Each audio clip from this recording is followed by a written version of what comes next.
আসসালামু আলাইকুম। বিডি নিউজে আপনাদেরকে স্বাগতম। সংবাদের শুরুতেই শিরোনাম, পরে বিস্তারিত।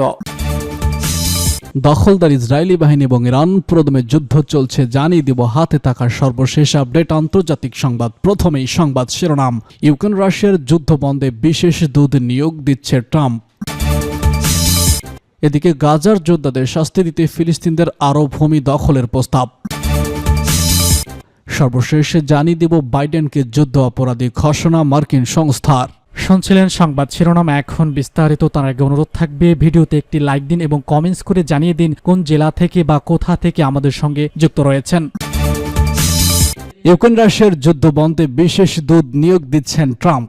সদ্য নির্বাচিত মার্কিন প্রেসিডেন্ট ডোনাল্ড ট্রাম্প তার নির্বাচিত প্রচারের ঘোষণা অনুযায়ী ইউক্রেনের যুদ্ধের অবসান এবং রাশিয়া এবং ইউক্রেনের মধ্যে শান্তি সংলাপ শুরু করার জন্য ইউক্রেন বিষয়ক বিশেষ দূত নিয়োগ দেওয়ার সিদ্ধান্ত নিয়েছেন। বৃহস্পতিবার মার্কিন টিভি চ্যানেল ফক্স নিউজকে দেওয়া এক সাক্ষাৎকারে তিনি এসব তথ্য জানিয়েছেন। এর আগে তিনি নির্বাচনী প্রচারে লিখেছিলেন, প্রেসিডেন্ট নির্বাচন হলে 24 ঘন্টার মধ্যে রাশিয়া ইউক্রেন যুদ্ধ বন্ধে করার সমাধান খুঁজ বের করবেন তিনি।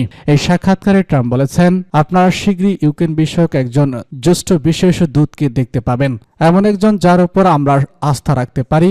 তার মূল দায়িত্ব হবে ইউক্রেন যুদ্ধের একটি সমাধান খুঁজে এবং উভয় পক্ষকে শান্তি সংলাপের টেবিলে নিয়ে আসা।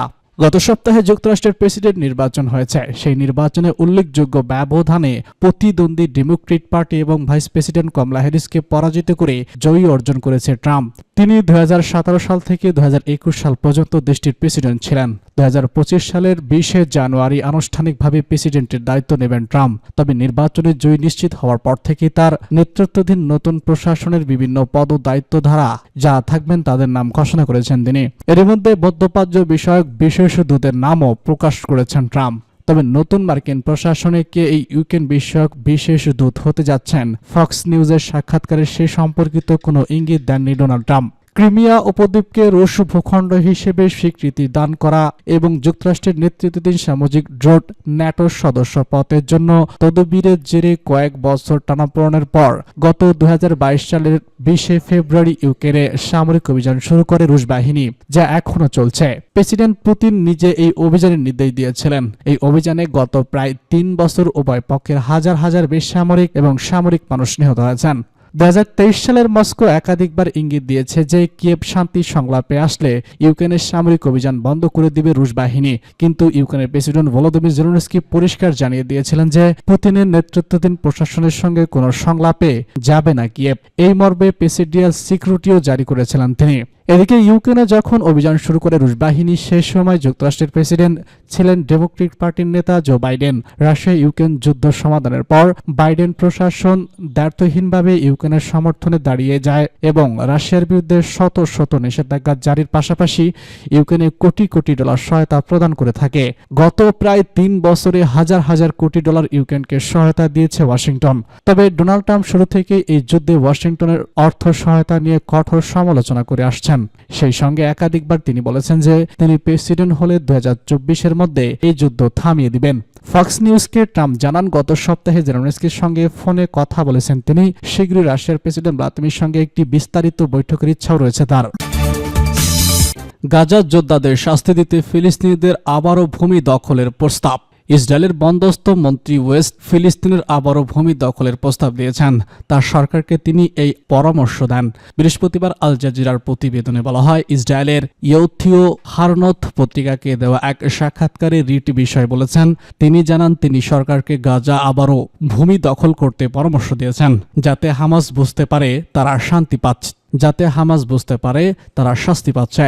তিনি বলেছেন, আমি গাজা থেকে আমাদের বাহিনী প্রত্যাহার করতে রাজি হব না। ফেডারেল ফি করিডোর থেকে বেরিয়ে যাই, তবে আমি সরকারি পথ ছেড়ে দেব। ট্রাক আর বলেছেন, ইসরায়েলকে অবশ্যই অধিকৃত পশ্চিম তীরে নিজেদের সীমানায় যুক্ত করতে হবে। সেখানে ভূমির জাতীয় অধিকার কেবল ইসরায়েলের জনগণই হওয়া উচিত। ফিলিস্তিনিরা জুড়ি এবং সামিটে থাকতে পারে, অবশ্যই তাদের মানুষ হিসেবে সম্পূর্ণ অধিকার দিতে হবে, কিন্তু তারা ইসরায়েলের পার্লামেন্টে নেসেট নির্বাচনে ভোট দিতে পারবে না।